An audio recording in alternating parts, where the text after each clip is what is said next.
Hi, I'm Suzannah Brecknell from Civil Service World, and I'm here with Andrew Hawkins, who's the Business Development Director from EduServe. Andrew, EduServe and Civil Service World did some research together about awareness of G-Cloud and Cloud Store across government. What, for you, was the biggest surprise from those findings? Well, I think the first thing was we were very pleased with the results of the survey, in that I think it's fair to say they supported the view that, in 12 months, which is what Cloud Store's been in place for, there's been great progress in people being aware of it, starting to use it and seeing the benefit of it. In terms of surprises, I think perhaps the only one for me was that more IT people knew about it and the benefits than procurement. That was a surprise when I looked at it, but I think in hindsight that's possibly because how procurement works, perhaps IT tend to get involved first, so perhaps they naturally find out a bit more.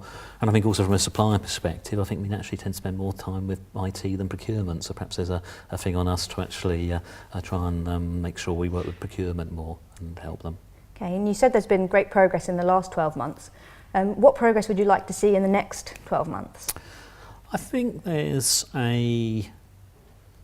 perhaps it's the wrong word, but a commitment for suppliers to do more, make sure that the service offerings on Cloud Store are as comprehensive and easy to understand as possible, that other supporting information is there. I mean, in a nutshell, we need to make it easy for procurement people to go to Cloud Store and know what they're looking at and comparing it. So I think that's one big thing.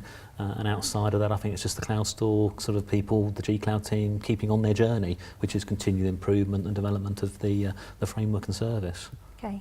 And from the discussions today, what have you picked up as the biggest barriers that might prevent that ongoing improvement and progress? I think there's topics in people's minds, and I think the two that always come up at these sort of sessions are one around security and accreditation, and the other is around complexity. Complexity being where an organisation will have a large legacy environment, complicated, and I think in that case it's just helping organisations understanding that they can move by small steps rather than one big step.